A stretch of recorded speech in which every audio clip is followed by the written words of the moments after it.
All right, we're back with another pick'em video. It is Thursday, November 13th in the NBA. We have a small 3-game slate, but definitely dialed in on some plays that I'm liking, and that's what I'm going to share with you guys today. So if that sounds cool, go ahead and leave the video a like, comment something down below, subscribe if you are new, all those good things. Does tell YouTube to push this video out a little bit more, so I appreciate whenever you guys do that. So we're going to go over the recap like we always do, and then we'll hop into the plays for today. So hopping into the recap, it was a red day, minus 1.51 units. It looks a lot more red than it was because we had Vucevic up to 3.5 3-pointers. Yeah, he had 0. Did shoot 4 times, but Duren getting ruled out, Cade Cunningham getting ruled out. You know, Paul Reed comes in and starts at center. It's a totally different situation there. So they get ruled out late, and maybe I should have read into that. They weren't on the injury report when I was first looking at the plays, but obviously when Duren got ruled out, I did not like this play as much, even though the odds were still for him to go over 1.53s. I think it was at like minus 140 at closing value. So we still got good value on it. I would never have gone to it if I knew Duren wasn't playing in this game. That was the entire read. So that's an unfortunate one there. And we've gotten lucky on some, not lucky, but we've had some good reads on injury news. Guys that aren't on the injury report getting yanked or getting to put onto the injury report and missing the game. We've had some good reads like that. And this one was just one of those reads that I just didn't have a good read on the injury report. And those guys end up getting ruled out. Alex Starr rebounds under 7.5, another great read, went to 6.5. I know people were asking me about 6.5. Honestly, I knew this line was going to be close. Starr's a great rebounder, but we were talking about the blowout situation, and that's exactly what happened. This was a 30-point game pretty much at halftime, and sorry for all the noise. I don't know if you can hear that, but this was a 30-point game at halftime. That was pretty much the read, but the Wizards kind of kept it between 20 points down to that fourth quarter, and we saw minutes from these guys even so. So Starr played 32 minutes. He grabbed 11 boards in that one. Honestly, good read overall. Just we got the good closing value like we usually do, but he's a good rebounder. You can get him quick even against a tough team here. Amin Thompson thought this was going to be a win, and unfortunately he comes in, steps into a 3-pointer at the beginning of that fourth quarter when they're up again 25 points or something. He ends with 18 points. I think he was getting some of his points against an easy team, and yeah, he knocked down a decently long 3 there, but he only shot 2 of them. And again, solid read. He shoots 2 threes. I'm pretty likely to stay under here for Amin Thompson. But let's get some wins. Jalen Brunson over his 24.5 and 30 plus here. We win both of those. Jalen Brunson had a great game. Did get injured at the end of that thing. And then Russell Westbrook under his 6.5 assists. I know people didn't like this. To be totally honest, before the game, I didn't like it because Zach LaVine got ruled out and wasn't looking as good as it was when I was first looking into it. It was his birthday, and they got absolutely creamed for his birthday. Like creamed again.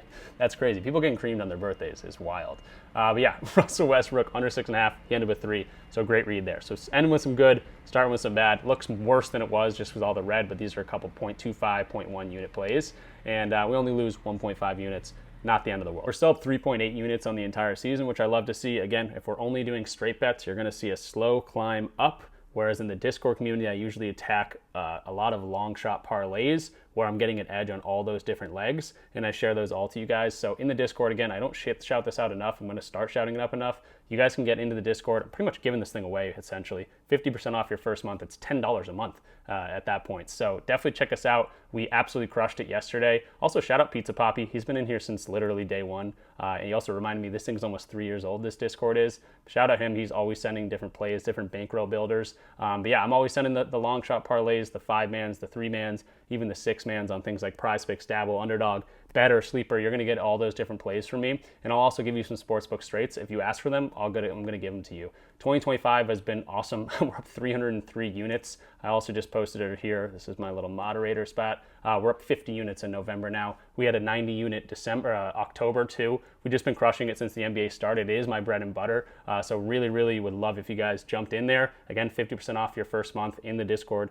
There's just a link in the description for anyone to try us out. So yeah, would love to have you guys, and maybe I'll see you in there. And I know some people are going to hate this long intro, but another thing is you can get a free month anytime you use my code when signing up. So I have a bunch of links in the description down below for PrizePicks if you're not on PrizePicks, Underdog if you're not on Dabble, if you're not on Betr, Sleeper, all of them are going to give you free money to sign up. When you use my code, you're going to get a free $25, you're going to get a free $10, you're going to get a deposit match, whatever it might be. You want to take advantage of those, then you're going to get a free month in my Discord. You can practically get 5 free months in my Discord just by signing up using my code, and then you're going to be able to tell all the plays. So we know we have a system over here that it works. It's been tried and true for 3 years now, and would love to have you guys in here. And again, we do it right. It's a lot of fun community. We're not toxic at all, and it's a really tight-knit group. So we'd love to have you guys if you want to check us out. If you use any of my links, let me know in the comments down below, or join the free part of the Discord. Say, hey, I use your code to sign up. Can I get a free month or a free couple months? And I'll say, yeah, sure, I'll let you right in. But let's actually start talking about some plays for today. That's what you guys are here for. And we're going to hop into Props Madness like we always do. And we're talking Evan Mobley first off, 32.5 points, rebounds, and assists, minus 125 on BetMGM right now. And you're going to see a game time decision tag. Not worried about that at all. He's coming off a rest from yesterday, so he should be well rested and ready to go. Jared Allen had a huge game yesterday, and this is a team that we can take advantage of inside this Raptors defense, which we're going to talk about in a second here. So again, Jared Allen came in yesterday. They got the win, 30 points, 10 rebounds in that thing. But now let's look at how the Toronto Raptors are playing defense so far this year. I don't like to see this, but again, I looked into it. 28-point loss to the Bucks here, 13-point loss, double-digit losses for a lot of these players. And that's just by position, maybe not similar types of players like Giannis isn't stepped back and hitting some threes. But I do like to see this red 3-point line. That's 30% of Evan Mobley's shots. You might think of that as a bad thing. I'm actually thinking that as a good thing because they're allowing a ton of points in the paint, and that's where Evan Mobley can really take advantage, especially considering who else is going to be scoring on this team. Well, Donovan Mitchell, huge pick-and-roll ball handler guy, huge above the break 3 guy, and this is a difficult matchup.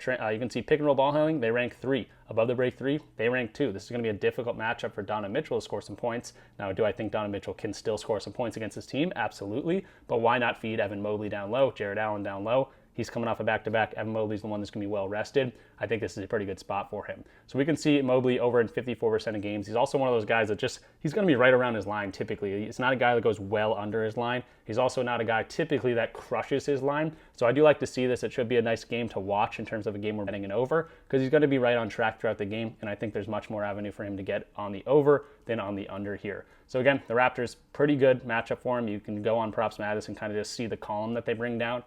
Defensive rank to the DPT, that's the dominant player type, that's spot ups. So again, pick and roll ball handling above the break 3s, they're not allowing that, but they are allowing these spot up situations. They're playing one-on-one against these main ball handlers, and they're letting the ball handlers be able to distribute the ball a little bit. They're not letting those guys beat them, but we can see some spot up opportunities. So even though this is above the break 3 is not looking great, I do think that Mobley can step back and hit some threes if he finds them on spot up opportunities. So I do like to see that. Dominant defensive rank to DSC, that's the dominant scoring zone. Restricted area, we already talked about that. That's a good thing. You see the top 4 things here are either yellow or green. There's no red here in the top spots for Evan Mobley, which you look through all these, and it's a pretty good situation for him. It's a more likely situation that Evan Mobley's a leading scorer in this game or above his normal line than a Donovan Mitchell or someone like that. So really liking the spot for Evan Mobley. He's not on the back-to-back. His team is. He should be well rested and ready to go. And I think he's going to be able to dominate down low and maybe get some spot-up opportunities, knock down some mid-range, knock down some threes, or whatever it might be. I actually looked at the games that he's seeing, these teams that are not allowing a whole bunch of above the break 3s, and when they're in the top 10 of defenses, which this team is, they're ranked 3rd right now or 2nd right now in above the break 3s. He's had 3 games this season, and it's 2 of his best games of the season. 40 against the Raptors themselves. Obviously, that's the team we're looking at because he's going up against them. So he already has a data point. 29 points in that game, 8 rebounds, 3 assists. And then against the Bucks as well, he had 23 points, 8 rebounds, and 6 assists in that game. Didn't go over against the Nets. The Nets are kind of a bad team overall. They did win that game by 7, but good to see that 2 of his best games have come in situations where they're not allowing these a whole bunch above the break 3s. And I bet that goes hand in hand with the, I don't think I can even find this, but the pick and roll ball handler situation. I bet it's going to be very similar to Evan Mobley here. So really liking this spot for him. Again, there's only 3 games, so I was digging pretty deep. Him going over more likely than going under here. So 32.5 PRA for Evan Mobley. Liking this spot for him a lot. And it's good to see, again, his best game of the season was against this Raptors team. And then while we're talking about this game, I do see some value in Jakob Poeltl here. Looking at the injury report, Sandro Mamukelashvili, Agbaji, both these guys are going to be game time decisions. And he's projected for 30 minutes right now. His minutes have been trending back upwards as he's coming back from that back injury that he's dealing with. So the past 2 games, he got 25 and then 30 minutes here. If this one does stay relatively close and he does get that time in the court, I do like his points and rebounds line at 17.5. Just seems too low. You can see games, just looking at last year specifically, games that he's seeing, he's again projected for 30 minutes in this one, 28 to 32 minutes. He's over this in 90% of games. So not going to be official video pick, but probably a good read if Jakob's going to be on the court for 30 minutes tonight. Then jumping into our next play here, it's going to be Andrew Nembhard over his 23.5 points and assists, minus 115 on Hard Rock right now, also minus 122 on DraftKings is playable too. But yeah, Andrew Nembhard has been really good. He's looked really good. We attacked him on this game against the Jazz, and a video pick he cashed for us, so that was great to see. But I like to see his minutes since the injury. 33 minutes, 30 minutes, and 30 minutes. This was a 17-minute game against the OKC Thunder. And I just really love his aggressiveness too. 20 shots, 16 shots, 15 shots, and you can see the blowouts, 24-point loss, 31-point loss, 17-point loss. This is a 4.5-point spread. Pacers obviously aren't winning games right now very often, but this Phoenix Suns team is also looking kind of, wishy-washy every once in a while. So if this one does stay close, according to the spread at 4.5, we could see 32, 35 minutes from Andrew Nembhard, which would be great to see. That just means more shot opportunities, more opportunities for some assists. The specific matchup isn't the best thing in the world as it was for that Jazz game, but at the same time, if we're going to get 5 more minutes of play, that's huge for a guy like this at 23.5 points. So he's been aggressive at his shot. He's probably, going into the season was the leading guy. I mentioned this in the last video, leading guy for like most improved player. There's no Halliburton, there's no Mathurin. It's really him, it's Siakam, and it's Nesmith that's carrying the grand majority of the offensive load here. And I really like his assist potential too. So against this Suns team, hopefully it stays close. Hopefully he gets the time on the court. And when he's been doing that, he's been right around this line. This Nuggets team and this Warriors team also weren't great matchups, and he was right around this line too. This one was obviously just a great look because of the matchup, but this one's good too because hopefully it stays close. So